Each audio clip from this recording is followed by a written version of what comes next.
Electric field due to a dipole at any point. अभी तक हमने इससे पहले एक्सियल और इक्वेटोरियल स्टडी कर लिया है, लेकिन अब जो हमें एनी पॉइंट के लिए देखना है, एनी पॉइंट मतलब कोई भी पॉइंट हो सकता है।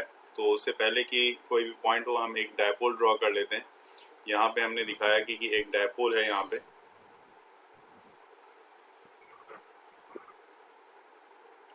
और जैसे कि dipole we have to calculate electric field at this point P। और ये पॉइंट P जो है हमेशा की तरह, ये पॉइंट अगर आप P ले रहे हो, ये हमेशा की तरह पॉइंट P जो है कितने डिस्टेंस पे होता है, तो ये पॉइंट P भी जो है R डिस्टेंस पे होता है। तो यहाँ से इसका जो है डिस्टेंस O से, अभी भी इसका डिस्टेंस O से P पॉइंट तक का जो डिस्टेंस है वो R है, ठीक है। और ये जो एंगल बन रहा है इसके साथ, ये एंगल थीटा बन रहा है। तो थीटा एंगल बन रहा है, यहाँ पे हमें डिफरेंशिएशन और इंटीग्रेशन का भी नॉलेज है, तो उसी बेसिस पे यहाँ पे हमें काम भी करना है। तो मान लो कि अलग जैसे इस लेंथ के अलोंग दो तरह की इलेक्ट्रिक फील्ड हमें यहाँ पे देखनी होगी। एक अलोंग द लेंथ, एक परपेंडिकुलर टू द लेंथ, ठीक है। दो तरह की हमें इलेक्ट्रिक फील्ड यहाँ पे देखनी होगी। Along the axis, along the length, जैसे ये आर लेंथ है, तो इसी लेंथ के अलोंग यहाँ पे जो डिस्टेंस हमने देखा है, ये मान लो कि यहाँ पे हमने कोई पॉइंट यहाँ पे हम लोग फाइंड आउट कर लेते हैं। यहाँ पे ये ए मान लेते हैं। तो ओपी, ओ से पी के तरफ तो आप चल ही रहे हो, तो ओपी की तरफ तो आपने मूव किया है, और इसी डायरेक्शन में पी से और आगे चले गए, तो पी ए तक इसमें इलेक्ट्रिक फील्ड जो मानी जाएगी ई आर, इसको हम लोग इलेक्ट्रिक फील्ड ई आर से रिप्रेजेंट करते हैं। ऊपर वेक्टर का साइन दे दिया मैंने। दैट मीन्स हमें इस जगह पे electric field along the radial निकालनी है। ई आर कहने का मतलब रेडियल इलेक्ट्रिक फील्ड हो गया, रेडियल इलेक्ट्रिक फील्ड। उसी तरह से दूसरे के लिए, तो एक तो हमारा पी ए रेडियल के अलोंग हो गया, यहाँ पे दिखाया हमने, और पी बी जो हो गया ट्रांसवर्स हो गया। तो ट्रांसवर्स को ज्वाइन करते हैं। देखो यहाँ पे ज्वाइन कैसे करेंगे ट्रांसवर्स को भी लेके, तो वो दिखाते हैं। एक रेडियल हो गया, एक ट्रांसवर्स हो गया, क्लियर है। एक रेडियल हो गया और एक ट्रांसवर्स हो गया। लेकिन आप ये देखो कि रेडियल में एंगल की बात नहीं की जा रही, इसके लेंथ की बात की जा रही है। लेंथ की बात कर रही है, मतलब ओ से पी और पी से आप चले गए ए की तरफ। तो पी से ए की तरफ जब आप चले गए, तो यहाँ पे जो लेंथ में इंक्रीमेंट हुआ है, वो लेंथ में इंक्रीमेंट हुआ है डी आर का, ठीक है। जो लेंथ में इंक्रीमेंट हुआ है, मतलब डिस्प्लेसमेंट में जो इंक्रीमेंट हुआ है, वो डी आर का हुआ है। इसका मतलब है कि ओ पी के डायरेक्शन में, ये भी बात नोट कर लेते हैं यहाँ पे नोट में, ये बहुत ही मार्केबल बात है और ध्यान भी देना होगा यहाँ पे कि theta does not change, theta doesn't change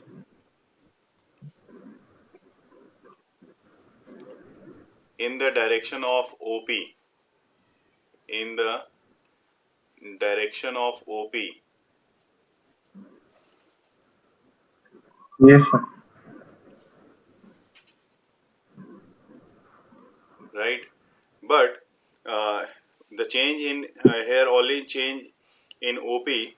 तो change OP क्या होगा, तो R from R to कहाँ से कहाँ तक, तो R to R plus dr, R plus dr। the change in OP along OP is only R plus dr। तो that means PA, this one PA, since यहाँ पे साइड में मैं लिख दूं, since PA equal to dr। Similarly, if you go from PB, now for PB, for change in PB, change in PB, what is the change in PB? Here the change in, just like here R becomes R plus theta, that their theta initially it will be theta, and after that it will be theta plus d theta। तो change in, there is angular change, and you can write here for angular change it theta 2 theta plus d theta since pb equal to d theta. This one is pb and which is equal to d theta. Now you know while the distance r remains constant, this one distance from OP equal to r, OP is equal to r, which is constant, no change in this distance, this is constant. Thus PB, the distance PB, you can write here PB equal to r d theta. You know, how can you write this one? PB equal to r d theta, because theta equal to L by r. You know, theta equal to L by r. So L by r, that means this one is, you can consider this one is L, BP upon r. R is the r. This one is distance r. So, and the small change in theta is not theta, it's d theta. D theta equal to BP by r. Therefore, BP, otherwise PB, anything you can write here, PB equal to d theta r d theta, r multiplied by d theta. So r d theta, it becomes r d theta. That means this length P to B is in figure, you can write and represent like this, r d theta. Sir, it means we are taking the specifications of tan theta. The component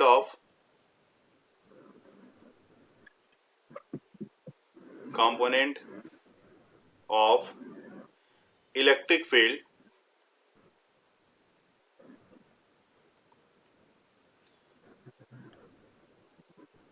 at point P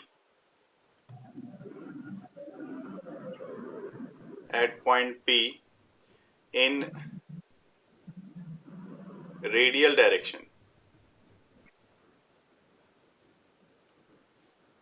In radial direction,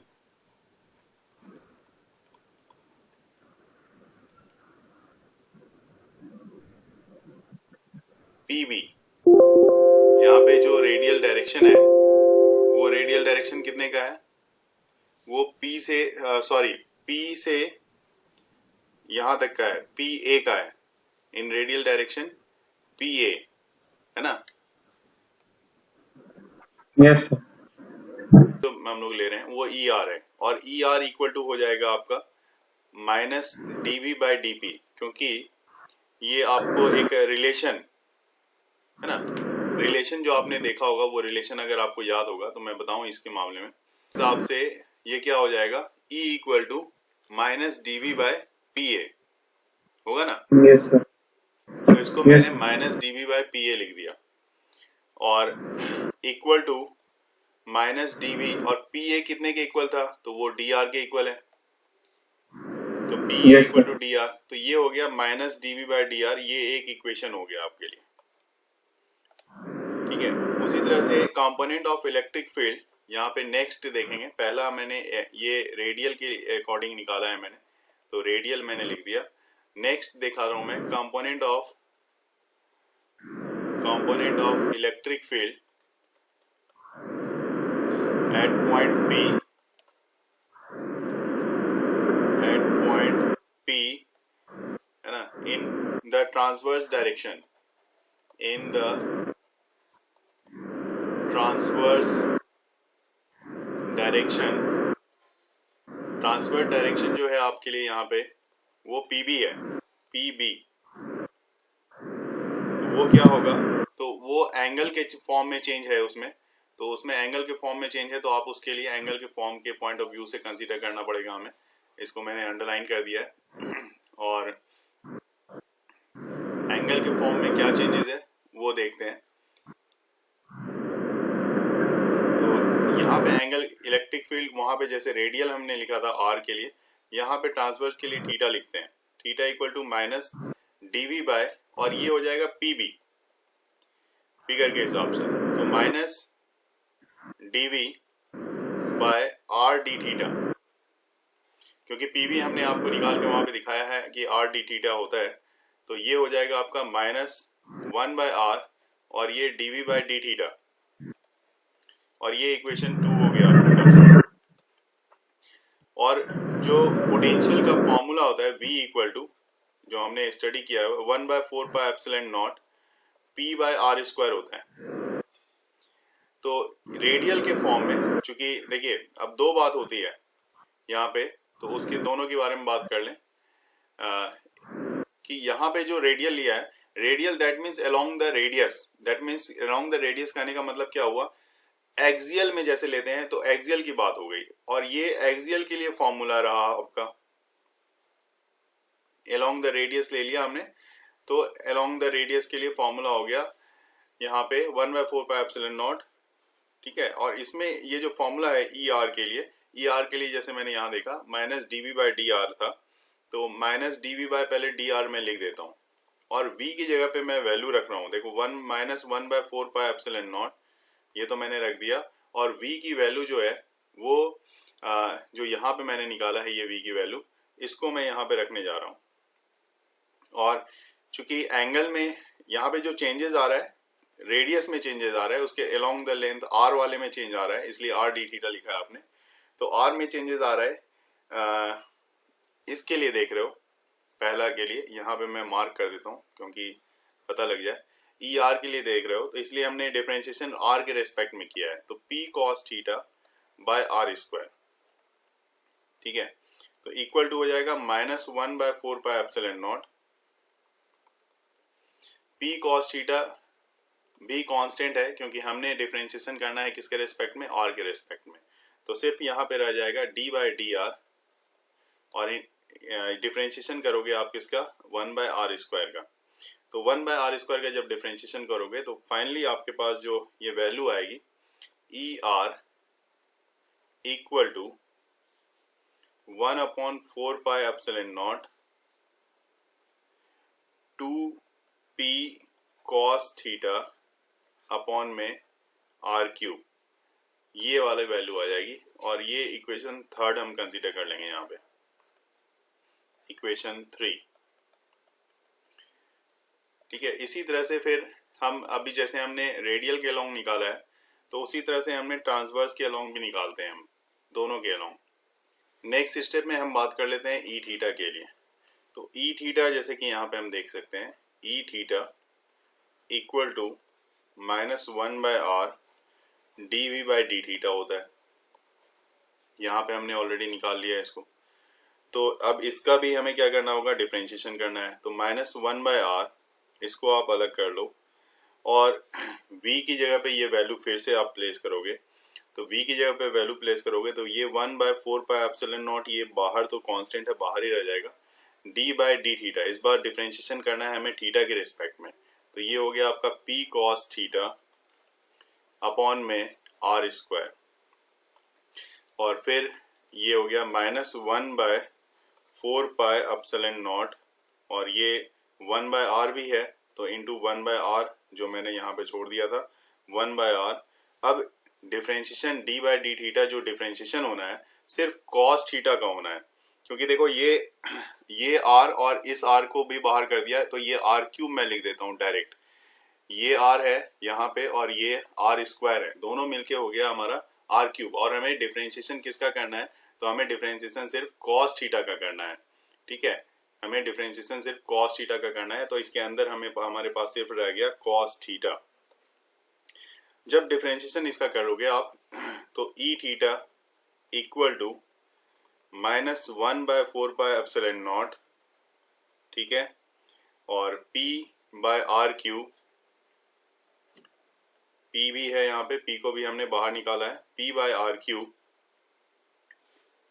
और d by D theta, और ये हो जाएगा cos theta, तो ये आपका हो जाएगा 1/, अब जब cos का इंडिकेशन होता है तो डिफरेंशिएशन होता है तो माइनस साइन होता है, तो ये माइनस इसका रिप्लेस हो जाएगा, सिर्फ रहेगा 1/4πε0 पी साइन थीटा अपॉन में आर क्यूब, ये ई थीटा की वैल्यू आ जाएगी। मतलब ट्रांसवर्स के लिए इलेक्ट्रिक फील्ड का वैल्यू आ गया और ये इक्वेशन हो जाएगा हमारे पास equation 4।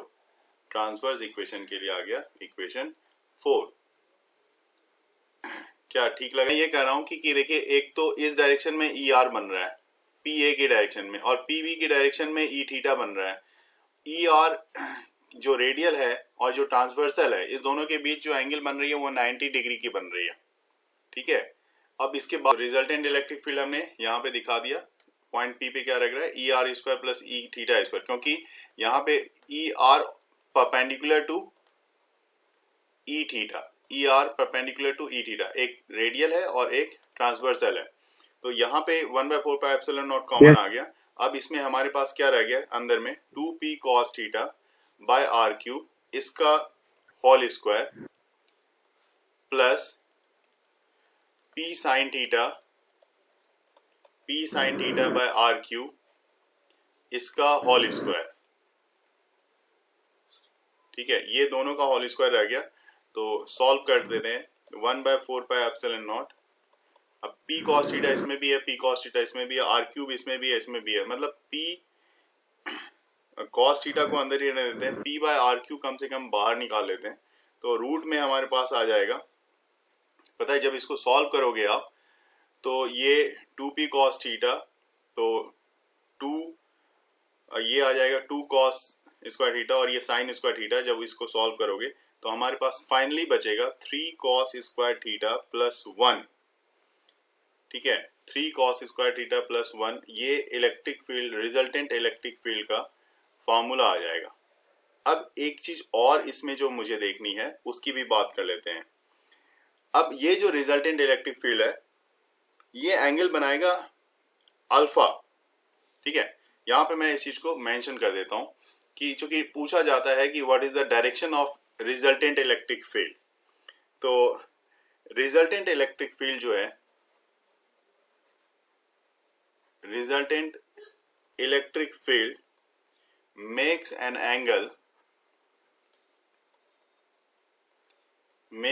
angle alpha with the radial direction,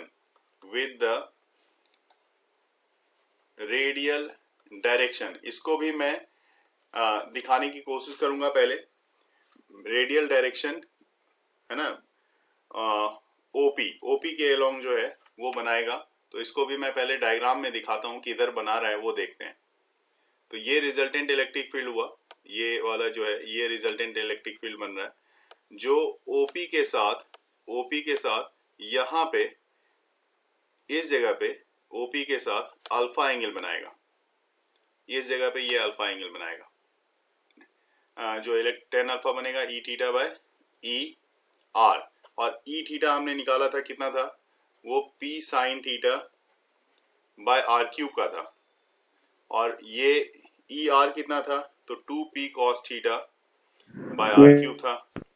तो अब जो भी आर क्यूब कैंसिल हो रहा है, एक p कैंसिल हो रहा है, तो tan अल्फा आपके पास जो बच रहा है वो बच रहा है 1/2 tan थीटा।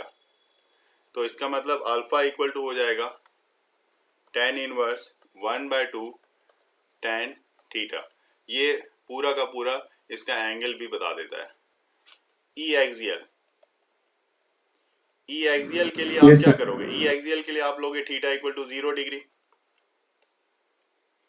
तो यहाँ पे जो इलेक्ट्रिक फील्ड होगी वो हो जाएगी आपकी कितनी, 1/4 pi epsilon naught p by R cube, और यहाँ पे cos थीटा मतलब 1 हो गया, 3 + 1 4 हो गया, तो मतलब ये हो गया √4 का 4 बाहर आ जाएगा। तो ई एक्सियल आपके पास ऑटोमेटिकली यहाँ पे इस फॉर्मूले के बेसिस पे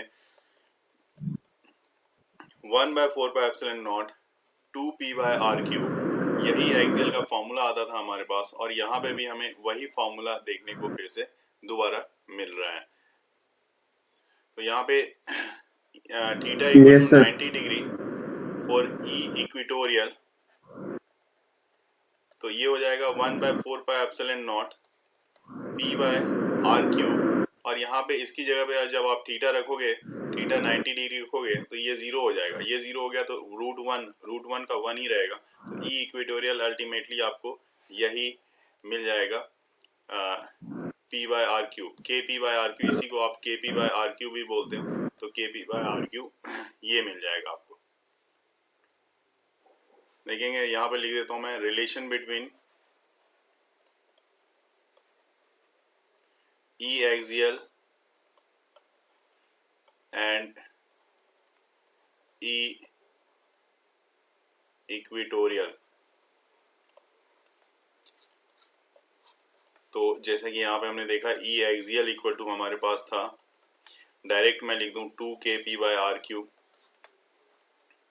और यहाँ पे हमने ये भी ऑब्जर्व किया, जो kp बाय आर क्यू है 2 into kp by R cube जो है वो ई इक्वेटोरियल को बता रहा है, ई इक्वेटोरियल को बता रहा है।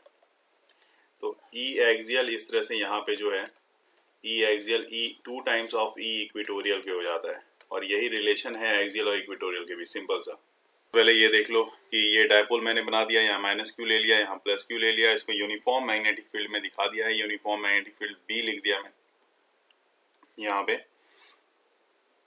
इस डायरेक्शन में जो फोर्स लगेगा आपको अच्छे से पता है, F equal to minus Q E का लगना है। और इस डायरेक्शन में जो फोर्स लगेगा वो भी आपको अच्छे से पता है, F equal two plus Q E का फोर्स लगना है यहाँ पे। ठीक है, अब जो है यहाँ पे आप ये चीज़ देखो कि इससे ये जो लाइन है यहाँ पे, इसके साथ इसकी एंगल कितनी बन रही है। तो इसकी एंगल बन रही है यहाँ पे थीटा।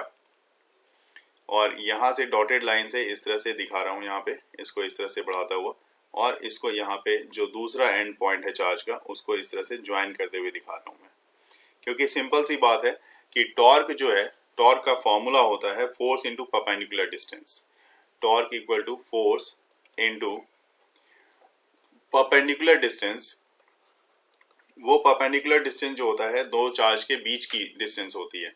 तो दोनों चार्ज के बीच की ये परपेंडिकुलर डिस्टेंस है यहाँ से यहाँ तक की। तो इस पे हमें यहाँ ध्यान देना है। तो हमें जो परपेंडिकुलर डिस्टेंस चाहिए यहाँ पे, अगर इसको मार्क करें, मैं मार्क करूँ तो ये बोलो ए, बी और सी। तो मतलब परपेंडिकुलर डिस्टेंस मतलब ए सी। तो मतलब फोर्स तो F से रिप्रेजेंट कर दिया और परपेंडिकुलर डिस्टेंस को हमने AC से रिप्रेजेंट कर दिया। फोर्स का वैल्यू तो आपको पता है कि मैग्नीट्यूड ऑफ फोर्स लिया जाता है। मैग्नीट्यूड ऑफ फोर्स मतलब Q into E. Magnitude of force कहने का मतलब ऐसा है कि माइनस क्यू ई भी जो है वो भी मॉड में है और प्लस क्यू ई जो है वो भी मॉड में है। तो magnitude of force Q E हो गया। अब सवाल रह गया AC क्या होगा। तो AC इस ट्रायंगल में, ट्रायंगल ABC में हम साइन थीटा निकाल के देखते हैं। ट्रायंगल ABC में तो साइन थीटा इक्वल टू होता है परपेंडिकुलर बाय बेस। तो परपेंडिकुलर AC और बेस नहीं, हाइपोटेनियस। तो परपेंडिकुलर AC बाय हाइपोटेनियस हो गया AB। तो AB हाइपोटेनियस हो गया और AC को तो AC ही रहने दो। AB जो है वो 2L के इक्वल है। तो यहाँ से AC इक्वल टू आपके पास आ जाता है 2L साइन थीटा। तो आपने परपेंडिकुलर डिस्टेंस यहाँ से इस तरह से निकाल लिया। ये परपेंडिकुलर डिस्टेंस यहाँ पे प्लेस कर दो, 2L साइन थीटा, ये रख दिया हमने परपेंडिकुलर डिस्टेंस। अब परपेंडिकुलर डिस्टेंस जब आपने रख दिया तो यहाँ पे अब कुछ चीज़ जो देखने वाली बात है उसको देखो आप कि यहाँ पे क्योंकि Q है, ये Q और ये 2L है, तो Q into 2L dipole moment को रिप्रेजेंट करता है। तो P लिख दिया, इसको PE और रह गया साइन थीटा आपका। तो यहाँ पे साइन थीटा, तो टॉर्क इक्वल टू हो गया PE साइन थीटा। तो इसको torque equal to P cross product के फॉर्म में P क्रॉस E भी आप लिख सकते हो, क्योंकि वेक्टर फॉर्म है, ये वेक्टर प्रोडक्ट भी है। तो torque equal to P cross E, इस तरह से PE साइन थीटा इसके लिए फॉर्मूला आ जाता है। थीटा 0 है तो थीटा अगर 0 डिग्री है तो टॉ भी 0 होगा, और अगर थीटा 90 डिग्री है तो टॉ वहाँ पे जो आप बोल रहे हो वो मैक्सिमम होगा, क्योंकि वो P इंटू E के इक्वल होगा। Yes sir. है ना, ये चीज़ आ जाएगी। तो ये दो केस यहाँ पे आ